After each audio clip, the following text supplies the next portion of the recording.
So puzzles. Yeah, so they gave us the super gun from the end of the previous game, and then they have us use it to solve puzzles. This is such a strange way to begin things. I mean, there was like you some could do this with the orange gravity gun. Fast-paced puzzle solving. Fucking. Oh, there's one here. Okay. I do appreciate. Yeah. Like, it might sound like I'm, for having started by saying this is the worst Half-Life game, I realize I haven't said anything terribly critical yet. But the fact is that I think I actually am the minority opinion on how they opened this game, because I actually kind of appreciate the balls of it just starting their shooter franchise, and you're just running around doing puzzles, and you've got the gravity gun, and you don't have the same weapon progression, and it's just kind of weird, and I kind of like that. Yeah, it didn't go.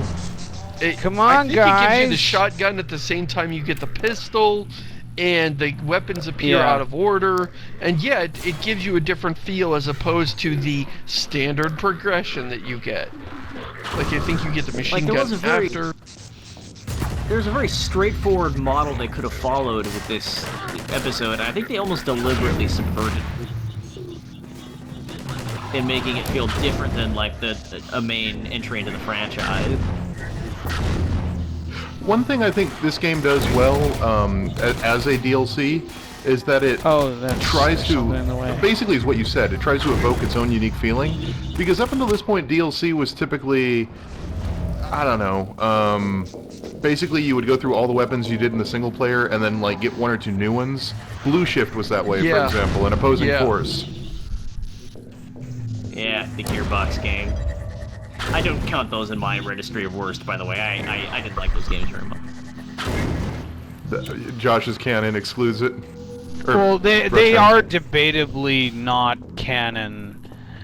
I don't know about that.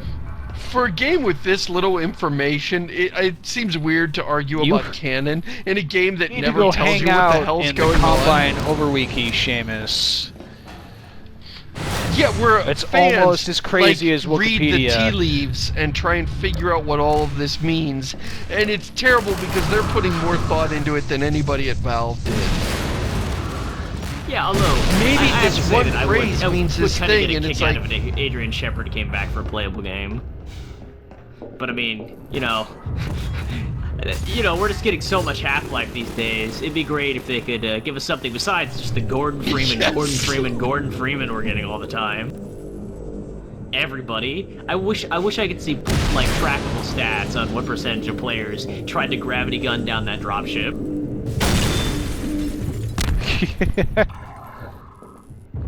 No, Alex, I didn't see that at all. What are you talking about?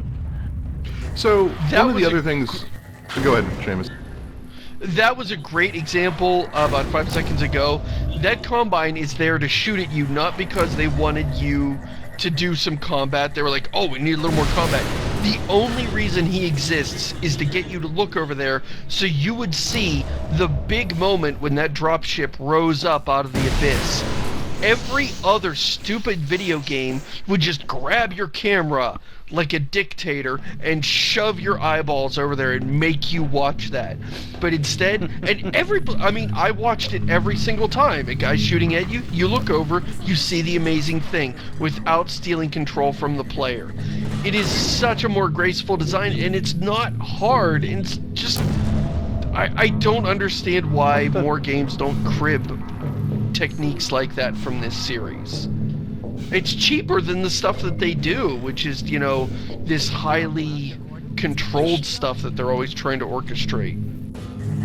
Well, I tried and it didn't work. What the fuck? What were you going to say, Chris? Well, now it takes it. No, I was just going to say, one of the other things we could probably talk about during the Half-Life episodes is the very, very brief period where it looked like maybe the games industry was going to try to do shooters with episodic content. That didn't end up happening? Yeah, did not. They just turned it into the yearly release. What's interesting is this game is much more of an episodic game than Episode 2 really is. Like, this game is only like 4 hours long. Episode 2 is probably like 2/3 the length of Half-Life 2. It feels more like just a straight sequel. Well, that's when they'd given up.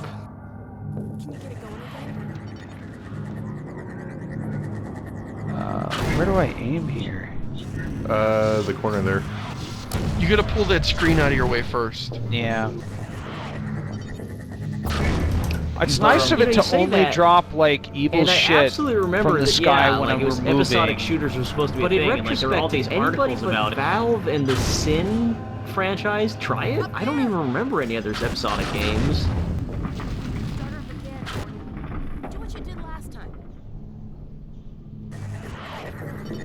Yeah, everybody else was like, wait, we're supposed to release a video game and not charge $60 for it? Why don't we just release a full version? Why don't we release something that's episode-sized, but we'll charge full money for it?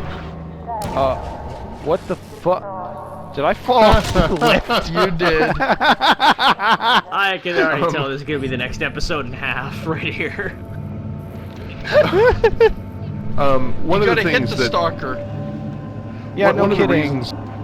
One of the reasons for that nobody else tried this was that it was also during the other vague part of games as a service. It was sort of the other discussion, and they were kind of linked.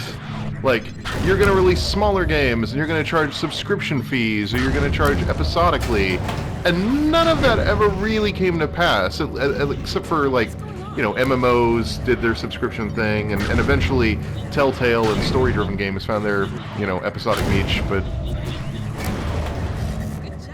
Okay, here we go. First actual serious, like, criticism of the episode. I think one of the main reasons I haven't replayed episode 1 is that, this whole fiddly, like, playing ping pong with energy spheres section, really does not bear playing more than once.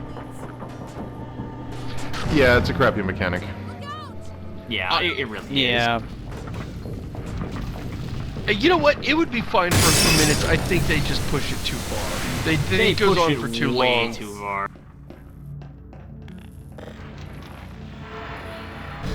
Yeah, because here's an entire puzzle based around that, and that just...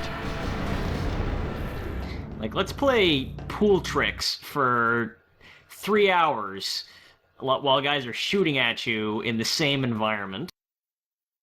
And it's like, with projectiles that are on timers, and bouncing around things, and also you can fall off ledges really easily. Just does not... It definitely doesn't feel as smooth as it did when it was the end of Half-Life 2. And this is really the point where I'm glad that it's taking this approach. It's a nice, interesting way to start the game. It's turning into, okay, this is starting to overstay its welcome. I think the problem is the bouncing. I think if there was some way for you to, like, give something a jolt, like, I'm not objecting to the puzzle where it's like, okay, I need power in that machine over there. How do I get power from here to there? That's a fine puzzle. I think doing it with a bouncy ball is the problem. It just feels it feels a little too goofy, and the bouncing never really pays off as like, oh wow, I can do these great trick shots and it feels so cool to use. It really feels super random. You never know where that thing's gonna go. And so you just fling a whole bunch of them until it just happens to bounce in. Yeah. Can I say that this puzzle is not a very good puzzle, but it is also probably the most Half-Life 1E thing in this entire DLC? A giant super science critical mass thing that you're gonna have to try to cool down. Yeah. I love the lamp shadings where she says, good thing you know what you're doing. I love that. That is so wonderful. Yeah, because I have a PhD in science-ness. I am going to science this machine so hard. That's what I've been doing to all the combines. I've been sciencing them to death. Hurry back, she said, as her terrifying chosen mate mutely springs, gazelle-like, to the back of the elevator, and then launches himself directly at the sliding glass doors, his face all masked of bloodlust.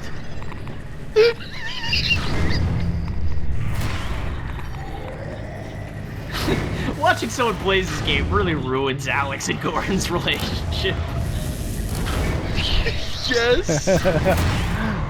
But the other thing is that I think that Seamus is absolutely correct in that the bouncing is fiddly and not really rewarding. But more than that, the sound effects are just so painfully repetitive. It's like that wing, you know. Dong. See, they should have had you two guys do all the sound effects. That was beautiful. Yeah. Have you seen actually... the video where the dude did all the sound effects with his? He just voiced them all. But I think like even listening to this is beginning to damage my sense of calm and well-being.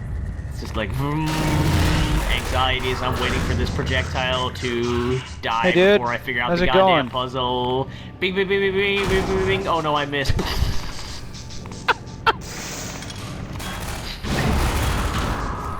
Yeah, if there was some other way, like even if the gravity gun itself would like take a charge and then you could shoot that charge like a lightning bolt into a machine, I think that would fix it. You would still be charging things remotely, but you wouldn't have the bouncing ball effect.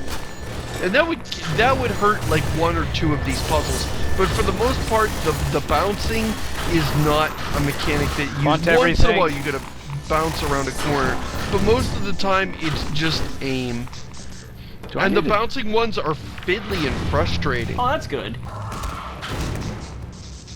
Oh, I guess I already got it. I'm starting to feel aggravated and harried and like I'm aiming and holding down the gravity gun too much. That's the enemy I like to fight lots of, man hacks. Those guys, just like a summer vacation.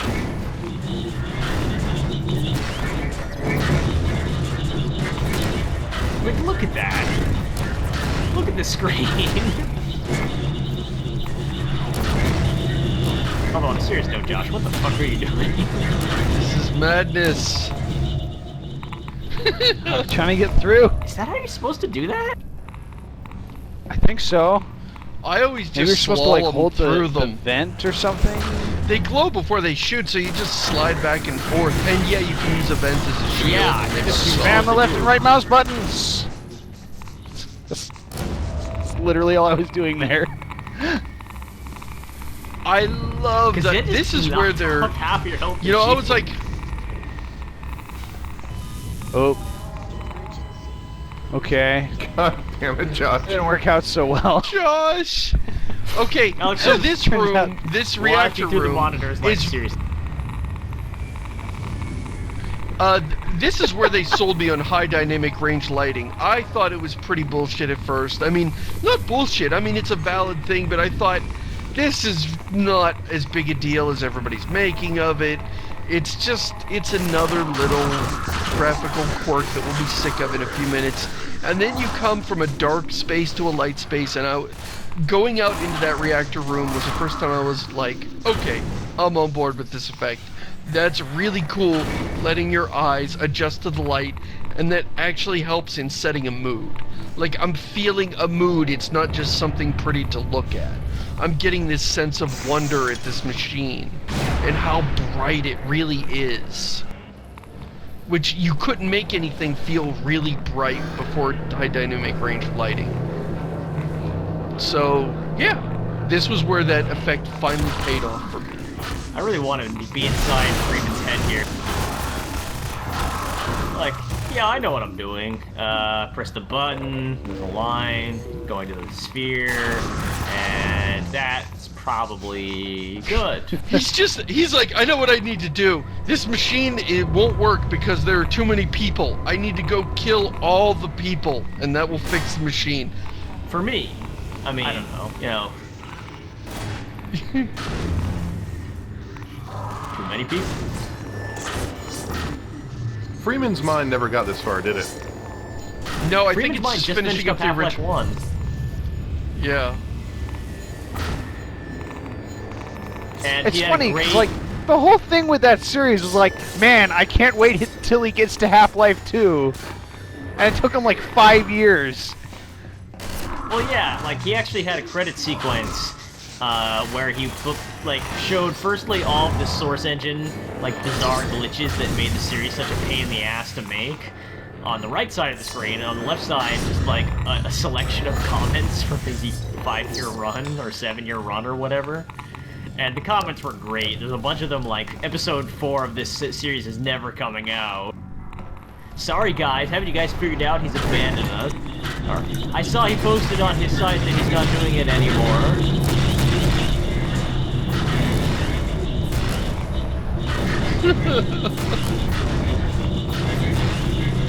Josh, this is the opposite of productive. But it's so nice, and it makes all those nice noises and sounds and noises and stuff. Is that actually a scene from a 1960s comedy?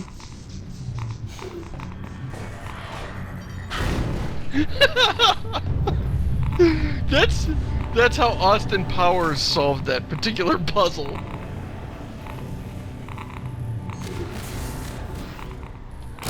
Wow.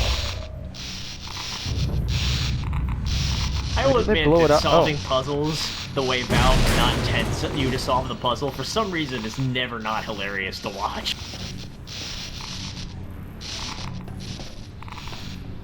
Alright, what am I supposed to be doing here? You look straight up at the ceiling and you'll see the spheres going by. You'll see a gap looking into the No, in that room. In that dark room. Oh, in this room? This is the most annoying. You'll see a gap that lets you look into that tunnel where the balls are flying by. And you'll be able to pull one through the ceiling.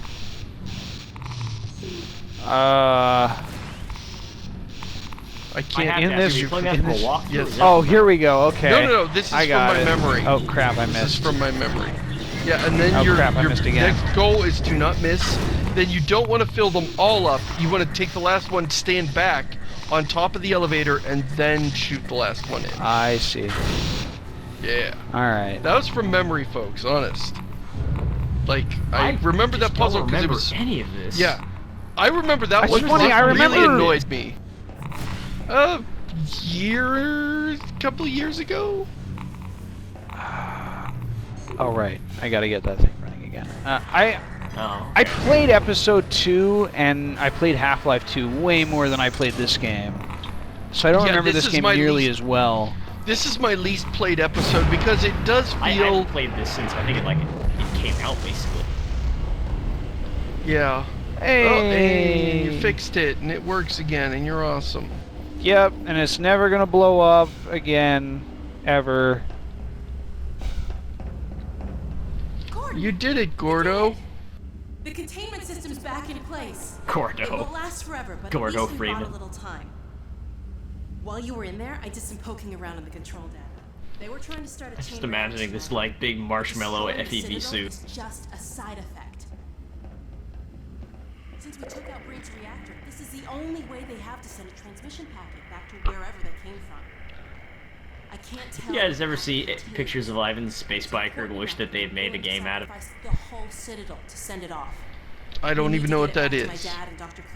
It's the original design for Gordon Freeman. You've seen that, haven't you? Whatever it is. Nope. It's bad news for have you not seen Ivan the Space Biker? There's something else.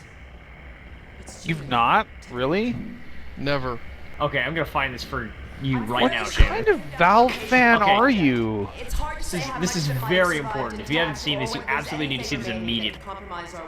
If it were discovered by the Combine. Okay, we're about to watch. We're about to break for the end of this episode once Mossman's done talking here. I will watch this thing between episodes and then I will react to it at the start of the next episode. So this is the Borealis, this was like correct? weird because this is something that doesn't really ever. It's just an image. It's in my comp. Like.